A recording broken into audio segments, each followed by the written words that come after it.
Speaking of, we have to have a conversation about the Eastern Conference Finals and the Celtics and the 76ers. Yep. Because today is my Monday validation for the reason why the 76ers are on my never again list, right? I put them on my list. I said never picking them again, right? Very, very high profile. Never picking them again. Why? I was trying to convince you of that for a very long time. Always find a way to blow it, right? Well, we got a 3-2 lead, blow it in game 6, and then don't show up in game 7. Yeah. I told you. What a surprise. They were so awful in game 7, and Embiid and Harden were both no-shows. This is validation Monday. Oh, but the Sixers got no. Don't forget Doc. We'll get to Doc. Never pick the Sixers again. I'm never picking them. No matter what they have, they are never going to win. And they proved again, we couldn't do it. We couldn't get there. They are absolutely 100% never leaving my never again list. How did it feel to see Ben Simmons clowning them? Whew. That was kind of entertaining. It was. Kind of weird, but kind of entertaining. And the two big guys to talk about. I mean, we can get to James Harden. James Harden's kind of a minor player in this theater. But that's the thing, right? Everybody that wants to get all excited about him, he's been this guy for a decade. Yeah. In multiple stops. He had one big game. Why is anybody surprised? Look, he had 2 great games in a series. I need two more games off until I get to a great one. Oh, too bad. Game 1, game 4. Oh, it didn't happen. Game 7. But what did I tell you? Doc Rivers is always going to be the guy deflecting the blame. Never, ever takes any responsibility when his teams lose.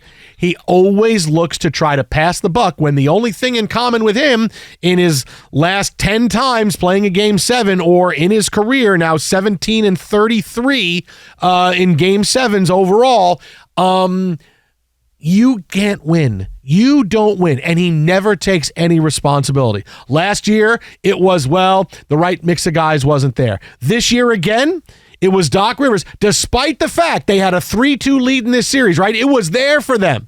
It was 3-2. You can't tell me the Sixers weren't good enough. They had a 3-2 lead in the second round against the Celtics. And Jason Tatum shot, what was he, 1 of 14? Everything was there. Humble superstar. Humble, 1 for 14. Everything was there. 3 games to 2 lead, everything else.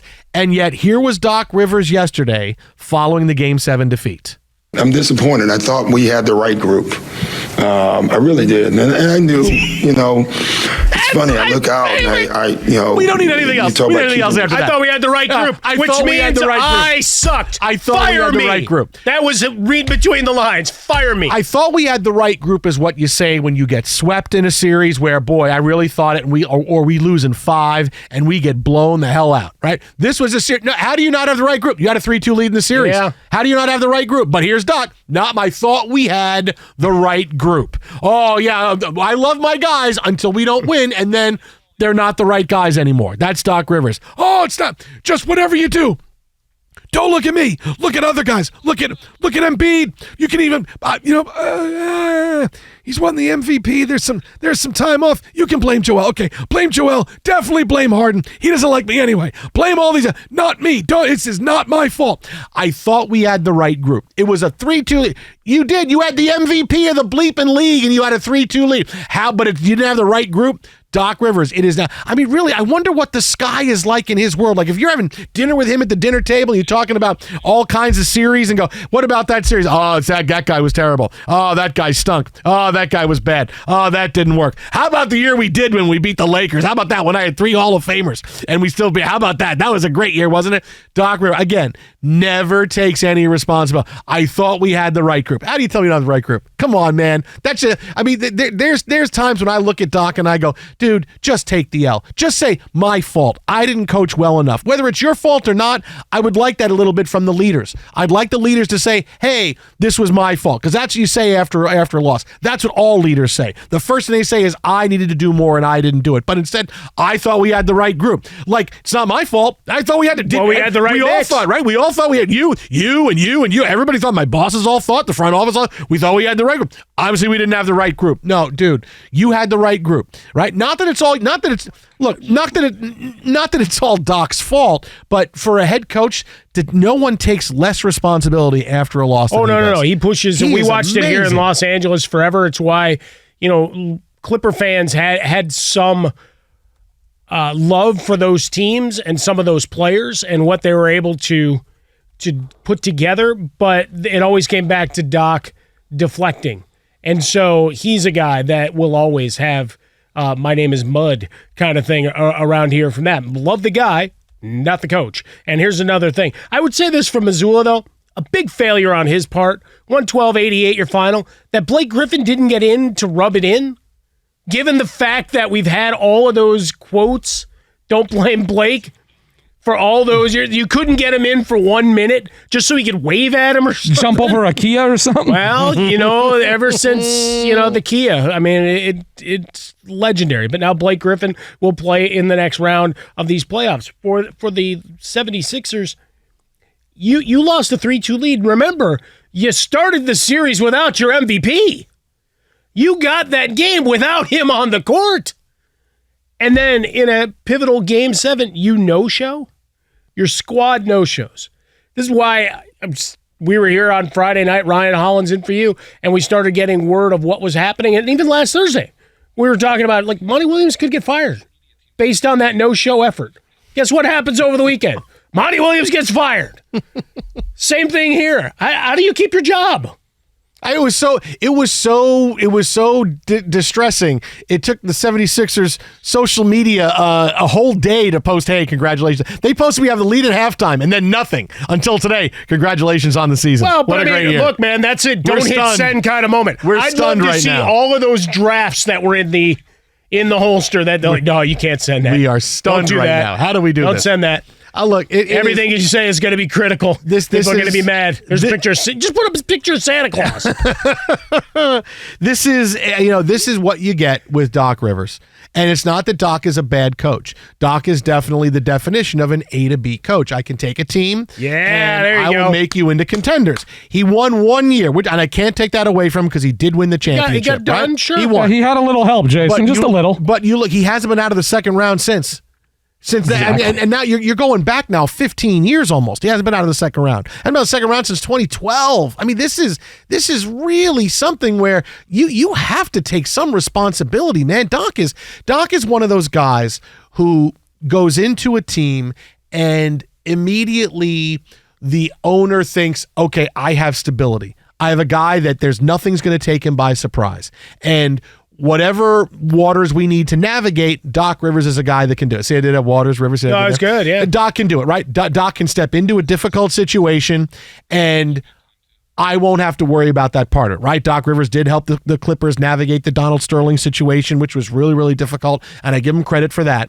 But on the court, okay, this is what I get. But are you getting next level coaching? Are you getting any kind? No, you had players saying, yeah, I don't know why we didn't. Joel Embiid said, I don't know why we didn't do this more. We should have done this more. Should have done this more. When you have the players saying, I don't know why we didn't do things more. Yeah, you know how much you failed. That's how Budenholzer got fired. Go back to those Giannis and Antetokounmpo things. Why didn't I guard him? Why didn't I guard Jimmy Butler more? Why didn't we do this? Why didn't he do different things with Drew Holiday? Why didn't with Drew Holiday? Why didn't he do this? Why did he do that? And he got fired.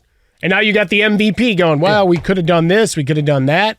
And same thing. You get lulled into this. Doc Rivers takes over, and immediately you are contenders, right? Because that's what he does. He takes a team. We'll win 50 games, right? He should be fit. Doc's team should be 50 because I can get any team to win 50 games in the regular season, all right, or 50 and out. I'm going to find him at a public autograph signing. Right? I'm like, what's the inscription? You sign a 50 because you can get 50 wins, but then you don't get any more after that. So because that's what he's done, right? He goes to the Celtics and they win a championship, but they never get back. He goes to the Clippers and they win 50 games and they can't get out of the second round. He goes to the Sixers and they win 50 games and 50, 51, 52, 54 and they can't get out of the second round. That's who Doc Rivers is. So you get to that level and you go, okay, ready to make that next step. And then a couple of years go by in the playoffs and you go, man, we're still losing in the second round. Why are we still losing in the second round? And then it dawns on you that maybe the message is stale. We need something else in here. We need to be able to play. And it doesn't always work, but you know what you're getting with Doc. You're not getting a next level guy that's getting you to the finals. And more,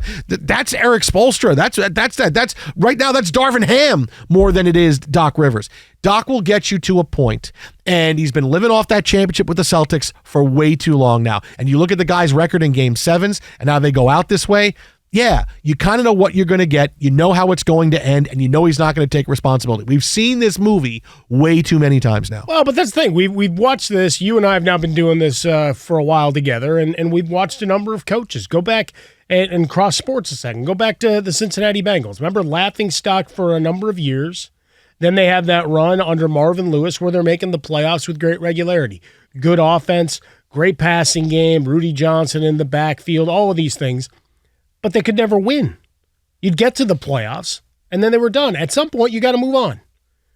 With Doc Rivers, it's a shorter sample size in Philly than Marvin Lewis had in Cincinnati, but it's the same principle of like, all right, we can get to this point. And having a couple of superstars, as imperfect as James Harden is in spots and injuries that beset Joel Embiid at times, that you know that's about as far as you're going to go with him. That come playoff time, there's going to be a fly in the ointment. There's going to be something that takes you out. He had a 3-2 lead. And then you had the guy that comes back and gets you for 51 on Sunday to close you out, right? You had the chance to take him out in Game 6. He shot terribly. He played terribly. And then in the fourth quarter, he owned them. Absolutely own the 76ers. You let them breathe life back in. Oh, and take the series back home. You had a chance to close it out in your home building, and you failed. You let him off the hook. Twitter at How About a Fresca, Mike. It's not Blake's fault. It's not Blake's fault. It's not on Blake. It's on all of us.